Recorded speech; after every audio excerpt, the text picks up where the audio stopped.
नमस्कार, स्वराज एक्सप्रेस में आप सभी का स्वागत है। छत्तीसगढ़ की बात में मैं हूं आपके साथ कविता पांडे और आज का हमारा मुद्दा है सीट प्रबंधन से साधेंगे। छत्तीसगढ़ में चुनावी सरगर्मियां तेज हो गई हैं। सत्ता में वापसी के लिए बीजेपी एड़ी चोटी का जोर लगा रही है। साथ ही हर वह नया प्रयोग कर रही है जिससे जीत हासिल हो सके। विधानसभा की एक एक सीट प्रबंधन पर जोर दे रही है। अब इसी कड़ी में पड़ोसी राज्यों के भाजपा विधायक छत्तीसगढ़ में आकर मोर्चा संभालेंगे। वहीं कांग्रेस का कहना है कि छत्तीसगढ़ में भाजपा का हर फॉर्मूला जो है वो फेल होगा। और इसी पर देखिए हमारी खास रिपोर्ट और उसके बाद चर्चा करेंगे। छत्तीसगढ़ में चुनावी सरगर्मियां तेज हो गई हैं। सत्ता में वापसी के लिए बीजेपी एड़ी चोटी का जोर लगा रही है। साथ ही हर वे नया प्रयोग कर रही है जिससे जीत हासिल हो सके। विधानसभा की एक सीट प्रबंधन पर जोर दे दी है और अब इसी कड़ी में पड़ोसी राज्य के बीजेपी विधायक छत्तीसगढ़ में आकर मोर्चा संभालेंगे। वहीं कांग्रेस का कहना है कि छत्तीसगढ़ में बीजेपी का हर फॉर्मूला फेल होगा। दरअसल अलग राज्य बनने के बाद छत्तीसगढ़ बीजेपी का गढ़ रहा, लेकिन 15 साल तक सत्ता में रही बीजेपी 2018 के विधानसभा चुनाव में बुरी तरह से हार गई। हार इतनी बड़ी थी कि बीजेपी सिर्फ 14 सीटों में सिमट कर रह गई।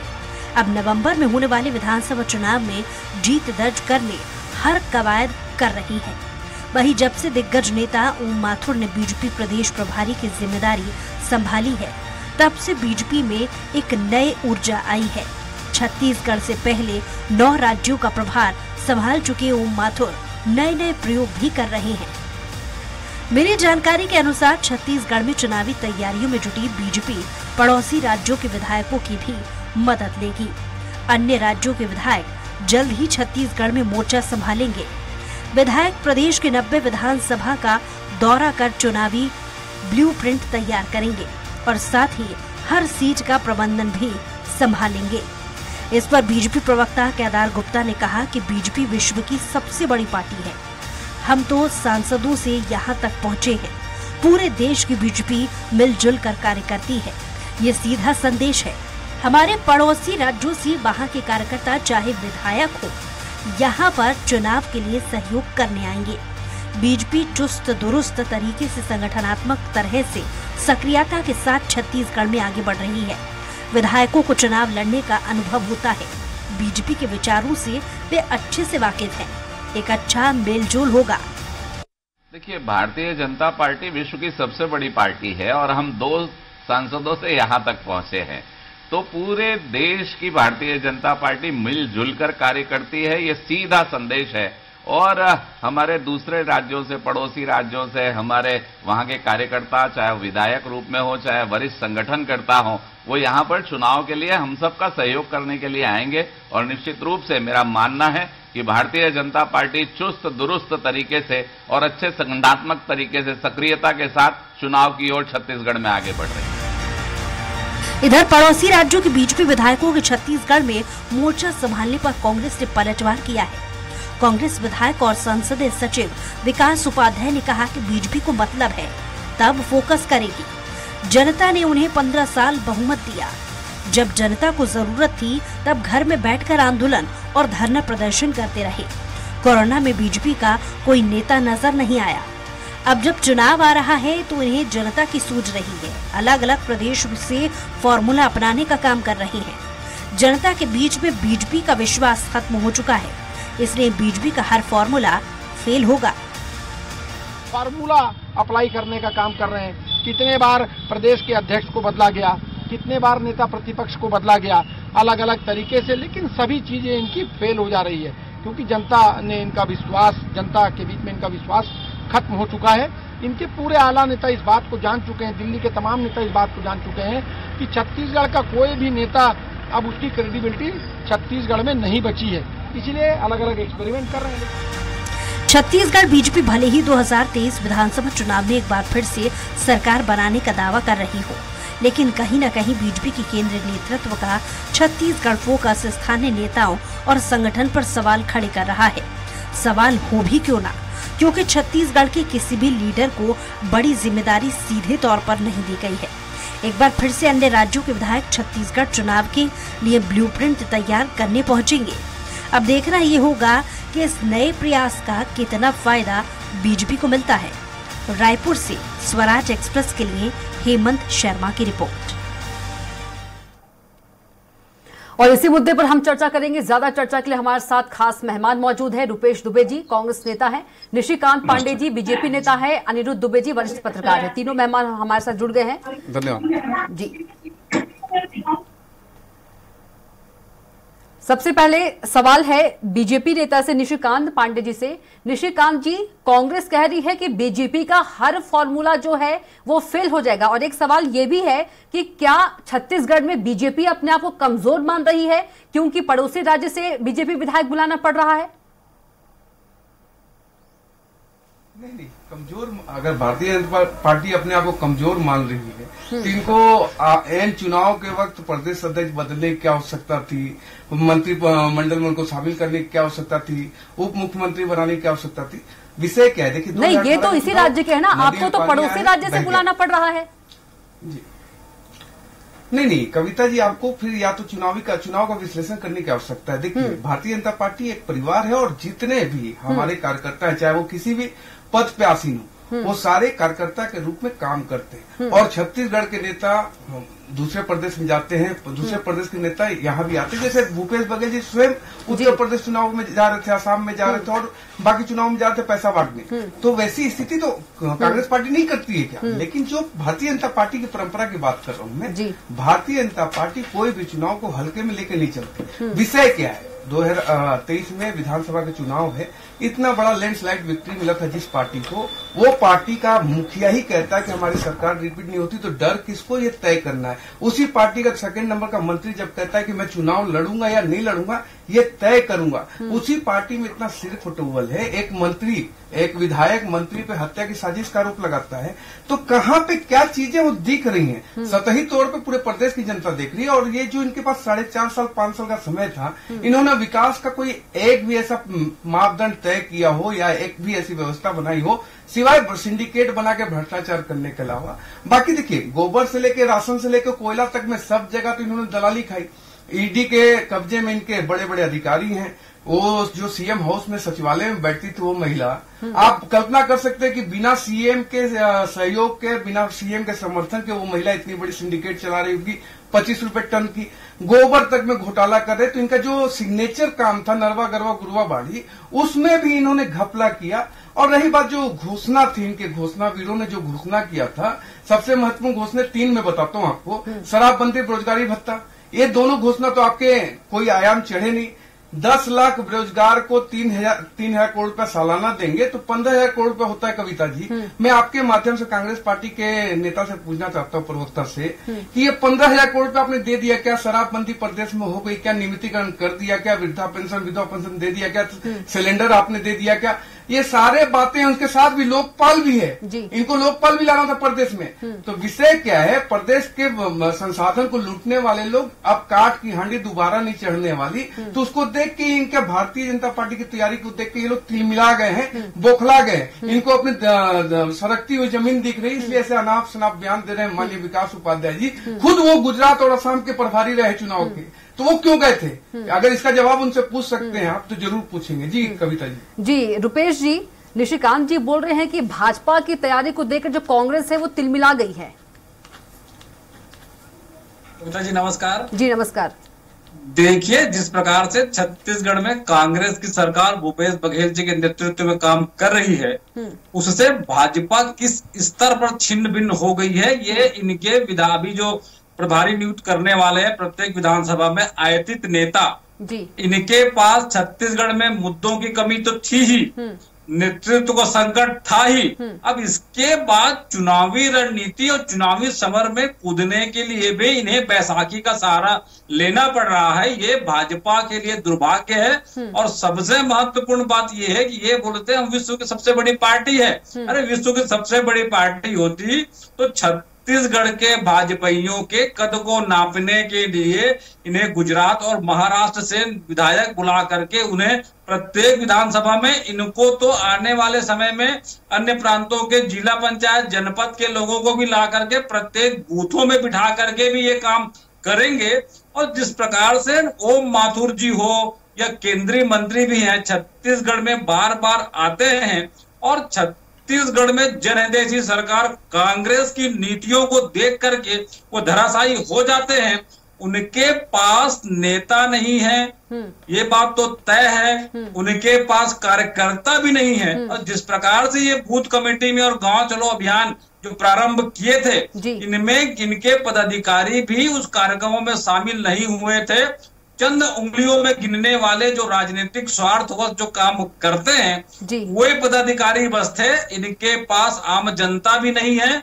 और चूंकि 15 साल में छत्तीसगढ़ की जिस प्रकार से इन्होंने दुर्गति की और छत्तीसगढ़ को विकास की मुख्य धारा से हटाया, किसानों के साथ अन्याय किया, बेरोजगारों के साथ भत्ता देने के नाम पे अन्याय किया, महिलाओं के नाम पर उन्हें लूटा, और तो और किसी भी वर्ग को शासकीय कर्मचारी भी इनके कार्यकाल में पीड़ित थे, जिनके कारण छत्तीसगढ़ की जनता ने इन्हें एक सिरे से नकार कर 14 सीटों में समेट कर रख दिया था।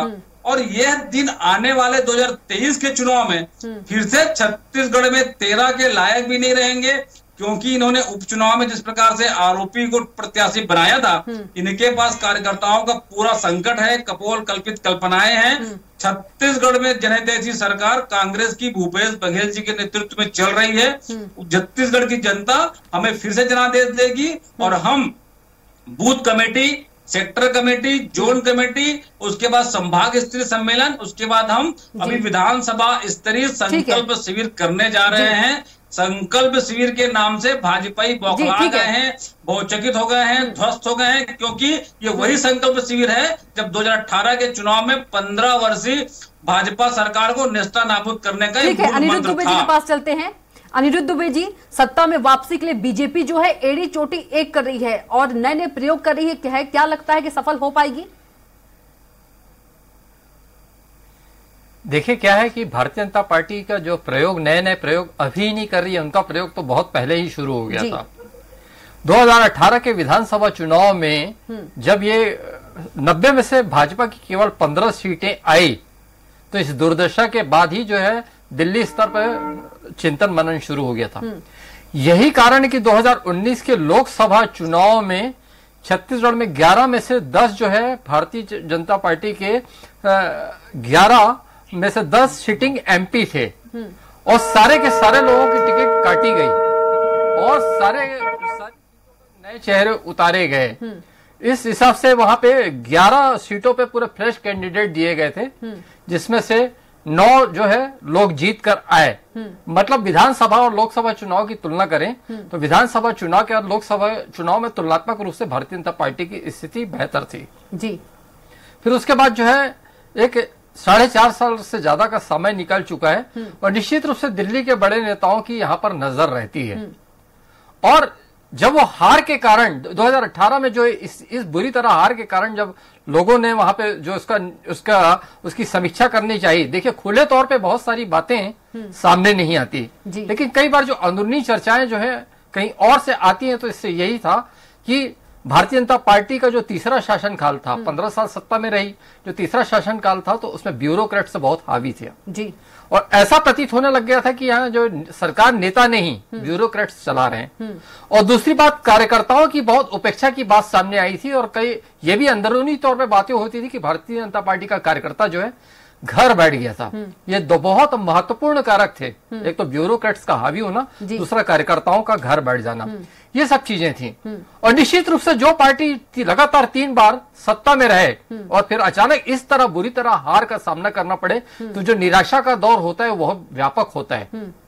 फिर 2 साल कोरोना के भी निकले, तो इस तरीके से जो है भारतीय जनता पार्टी की उपस्थिति शुरू के 3 साल में वास्तव में जो है कम ही दिखाई देती थी।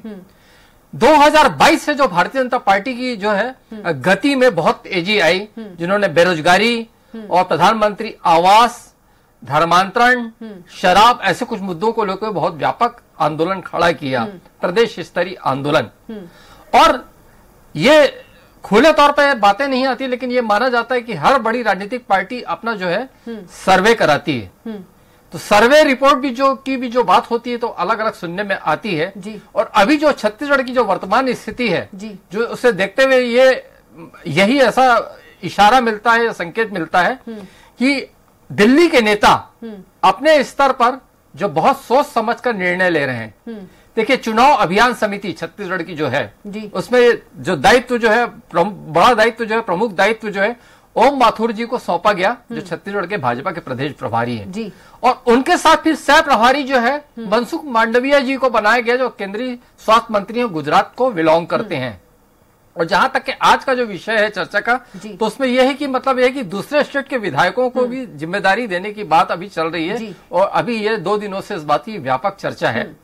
और इसमें एक चीज भी है कि भारतीय जनता, देखिए, राज्य बना उसके पहले से जब अविभाजित मध्य प्रदेश था तो छत्तीसगढ़ में कई बड़े भाजपा के चेहरे रहे, लेकिन जो केंद्रीय नेता आते हैं तो आज उनकी मुलाकात कुछ 5-6 लोगों से होती है, और बड़ी चर्चाएं जो उन्हीं से होती है, जैसे भारतीय जनता पार्टी के राष्ट्रीय उपाध्यक्ष पूर्व मुख्यमंत्री डॉक्टर रमन सिंह, प्रदेश अध्यक्ष अरुण साव जी, नेता प्रतिपक्ष नारायण चंदेल जी, प्रदेश महामंत्री ओपी चौधरी जी, केदार कश्यप जी एवं रायपुर संभागीय प्रभारी सौरभ सिंह जी। उसमें भी अगर कि डॉक्टर रमन सिंह जी की, अरुण साव जी और नारायण चंदेल जी की बात करें तो 3 लोग ऐसे पद पर हैं कि उनसे चर्चा तो स्वाभाविक है और प्रोटोकॉल में एक मायने भी रखता है। ठीक है। बाकी जो 3 हैं, ओपी चौधरी, केदार कश्यप एवं सौरभ सिंह को कई पुराने चेहरों की तुलना में व्यापक इन दिनों महत्व मिल रहा है, और स्वाभाविक है, महत्व मिलने के पीछे भी कोई बड़ा कारण होगा। बिल्कुल। तो कुल मिला के यह प्रतीत होता है कि दिल्ली के जो बड़े नेता हैं बहुत ज्यादा और बहुत सारे लोगों पर भरोसा नहीं कर रहे हैं जी, और किसी भी कीमत पर छत्तीसगढ़ की खोई हुई जमीन को वापस पाना चाहते हैं। और दिल्ली में बैठे नेताओं को यह भी लग रहा है, भारतीय जनता पार्टी के जो है वरिष्ठ नेता, कि राजस्थान और मध्य प्रदेश की तुलना में छत्तीसगढ़ का चुनाव जो है ज्यादा चुनौतीपूर्ण है, इसलिए जो है बहुत सारे प्रयोजन लेकर वो आगे बढ़े और बहुत सारे एक्सपेरिमेंट चल रहे हैं। क्या निशिकांत जी, वाकई जो छत्तीसगढ़ का जो चुनाव है बीजेपी के चुनौतीपूर्ण है, चुनौती है क्या वाकई? नहीं, आपको कविता जी ये बात समझनी पड़ेगी, चाहे छोटा से छोटा चुनाव हो या बड़ा से बड़ा चुनाव हो, उसको आप जब तक चुनौती के रूप में नहीं लेंगे, हम जो जिस पार्टी के विचारधारा के समर्थक हैं और जिस पार्टी के कार्यकर्ता हैं, छोटी से छोटी चीजों को चुनौती के रूप में लेते हैं। आपको एक थोड़ा सा मतलब चुनौती, मेरा सवाल इसलिए था निशिकांत जी क्योंकि 3 सालों से प्रदेश में बीजेपी की सरकार थी और बहुत कम सीटों पर सिमट गई थी, इसलिए मैंने यहाँ पर चुनौती जो शब्द है उसको मैंने उपयोग किया जी। देखिए कविता जी, मैं उसी पे आ रहा था। देखिए, आपको थोड़ा सा पीछे ले चल रहा हूँ। वेस्ट बंगाल के चुनाव में हम 3 से 77 पे आए। आप भारतीय जनता पार्टी के कार्य प्रणाली को, उसके पुरुषार्थ को समझने की कोशिश कीजिए। जहां छत्तीसगढ़ में हमारे पास 15 साल सरकार थी, हमें जनता का आशीर्वाद लगातार मिला था।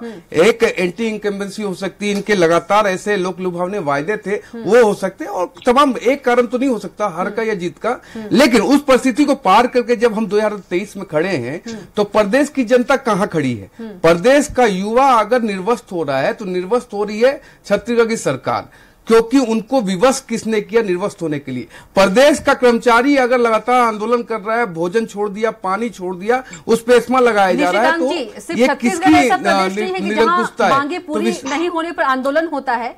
सिर्फ छत्तीसगढ़ ही ऐसा प्रदेश नहीं है, और भी जगह पर। लेकिन आप कविता जी कहाँ पे लोग निर्वस्त हुए हैं? कविता जी मैं आपसे जानना चाहूंगा। निर्वस्त की बात कविता जी, आपने आंदोलन की बात कही, ऐसा सिर्फ छत्तीसगढ़ ही प्रदेश नहीं है कि जहाँ पर मांगे। ये भी एक आंदोलन था। पूरे विश्व पटल पे छत्तीसगढ़ को संसार करने का काम ये प्रदेश की सरकार ने किया। इतना घमंड, इतना एरोगेंस। 71 की सीट जरूर है, आपको मैं फिर से बोल रहा हूँ। देखिए, जनता ने आपको बहुमत दिया कि जिस वादे पे दिया उस वादों को आपने पूरा नहीं किया। अपार्ट फ्रॉम दिस थिंग, आपने सारे भ्रष्टाचार के मापदंड को तय किया। आपने किस सेगमेंट को छोड़ा? आप सोचिए कि इनका एक विधायक बोलता है कि थाने की बोली लग रही है, ट्रांसफर पोस्टिंग की नीलामी हो रही है, तो जब प्रदेश का मुखिया बोलता है कि शराबबंदी बाद में करेंगे, सूखा नशे पे कार्रवाई करनी होगी, तो ये बात लगातार जब भारतीय जनता पार्टी बोल रही थी कि प्रदेश के युवा नशे के गर्त में जा रहे हैं, उस समय इस मुखिया को समझ में नहीं आ रही। ये मुखिया क्या बात करता है? कहता है, ए लड़की तू राजनीति मत कर, तेरा बाप भी कभी सीएम से बात किया होगा। तो गली नुक्कड़ जैसा व्यक्ति अगर हमारा सीएम बना हुआ है तो प्रदेश की जनता उसको देख रही है, भली बात ही समझ रही है। दूसरा महत्वपूर्ण विषय क्या है? देखिए, प्रदेश की जनता ने इनको शानदार बहुमत दिया था, इनको एक अवसर दिया था। 3 साल की सरकार में जोगी साहब के 15 साल ये सत्ता में नहीं आए, उसी एरोगेंसी के साथ ये सरकार चलाए और 65 विधायक दिल्ली पहुंचाए कुर्सी बचाने के लिए। आप देखिए, मैं जो बात कर रहा हूँ, टीएस सिंहदेव जब इस्तीफा देते हैं पीएम आवास को लेके, तो उस समय इनके पास कोई जवाब नहीं था। ये बोलते थे कि ऐसा कोई स्थिति नहीं, 16 लाख पीएम आवास है ही नहीं, हमारे पास है ही नहीं, ये दो गलत बयानी करते भाजपा वाले। जब टीएस सिंहदेव ने इस्तीफा दे दिया तो ये बात साबित हुई। तो वही विषय मैं कह रहा हूँ, कांग्रेस पार्टी का कोई प्रायोरिटी में प्रदेश की जनता के विकास का कार्य था ही नहीं।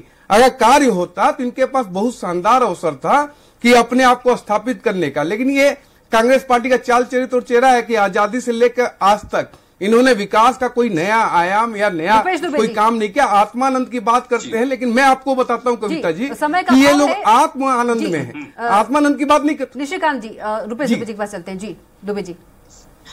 कविता जी देखिए, 10 सेकंड और देंगे जो राजनीतिक हाँ आएंगे आपके पास, जल्दी से इनका जवाब ले लेते हैं।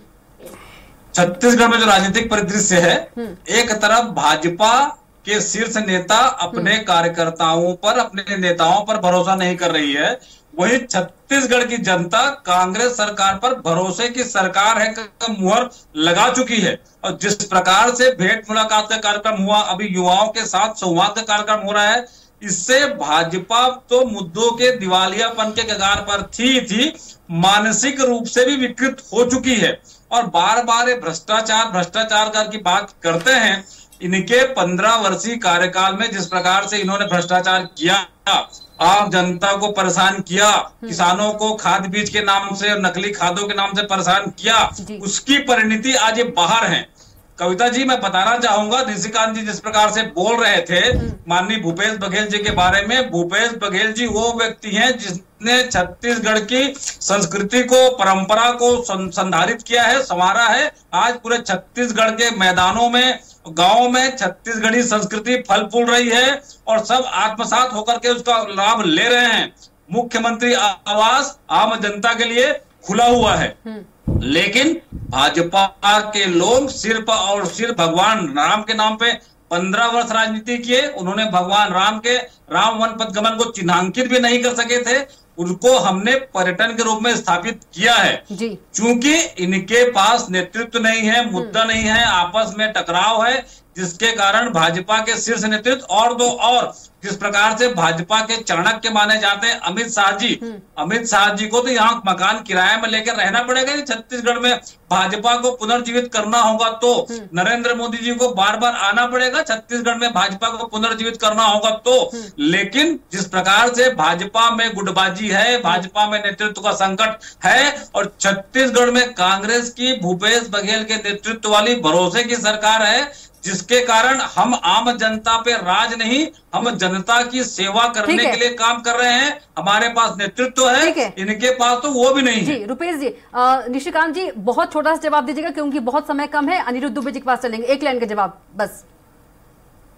कविता जी, जो ये बोल रहा है कि हमारे पास नेतृत्व की कमी है, 2.5 के फॉर्मूले में पार्षद तक को तो दिलीप निशिकांत जी, आप अपने अंदर आत्मा में रख के बात कीजिए। मैं आपके बीच में मैं आपके बीच में नहीं बोला, जल्दी से रुपेश दुबे जी, मैं आपके बीच में नहीं बोला, कायदे में रहेंगे आप। निशिकांत जी, मैं हूँ यहाँ। जी मैं कविता जी, मैं ये बोल रहा हूँ, देखिए नेतृत्व की कमी किसके पास है वो दिख रहा है। उप मुख्यमंत्री अभी आपने बनाया, आपने आधा डिपार्टमेंट का मंत्री बनाया मोहन मरकाम को। मोहन मरकाम जब आपका सवाल उठाते हैं किसमें, मोहन मरकाम डीएम पर सवाल उठाते हैं तो उनको हटा दिया जाता है पद से। तो जो इनकी लड़ाई है वो सतह पे दिख रही है और प्रदेश की जनता भी समझ रही है। विषय क्या है, कांग्रेस पार्टी ने विकास के क्या आयाम तय किया? भाजपा में गुटबाजी है और नेतृत्व का संकट है? बहुत छोटा सा जवाब। देखिए क्या है कि भाजपा में गुटबाजी जैसी बात है तो अभी तो कोई मतलब है कि अभी तो बाजी जीतने के लिए बहुत सारे यत्न करने होंगे। और दूसरी बात, भारतीय जनता पार्टी ने अपना अभी तक के कोई चेहरा प्रोजेक्ट नहीं किया है जी। मतलब उसका इंतजार है, हो सकता है कि ना भी करें, क्योंकि 2003 के चुनाव में भी इन्होंने कोई चेहरा प्रोजेक्ट नहीं किया था और डॉक्टर रमन सिंह जी मुख्यमंत्री बने थे। लेकिन कांग्रेस में सत्य है कि भूपेश बघेल आज जो बहुत बड़ा चेहरा बन गए हैं, यही कारण है कि भाजपा बहुत सोचकर ओबीसी कार्ड खेल रही है, क्योंकि भूपेश बघेल जी ओबीसी कार्ड से। और दूसरा जो यहाँ पे महत्वपूर्ण कार्ड जो है आदिवासी कार्ड होता है, जिसको दोनों पार्टियां खेल रही हैं और उसमें दोनों का फोकस जो है बस्तर और सरगुजा की तरफ है। इस तरह ये चुनाव ओबीसी कार्ड और आदिवासी कार्ड पर प्रमुख तौर पर खेला जाएगा और लड़ा जाएगा। ठीक है अनिरुद्ध दुबे जी, आपका भी बहुत धन्यवाद चर्चा में शामिल होने के लिए। निशिकांत जी, आपका भी बहुत धन्यवाद चर्चा में शामिल होने के लिए, और रुपेश दुबे जी, आपका भी बहुत धन्यवाद चर्चा में शामिल होने के लिए। तो छत्तीसगढ़ की बात में इतना ही। आप देखते रहिए स्वराज एक्सप्रेस। नमस्कार।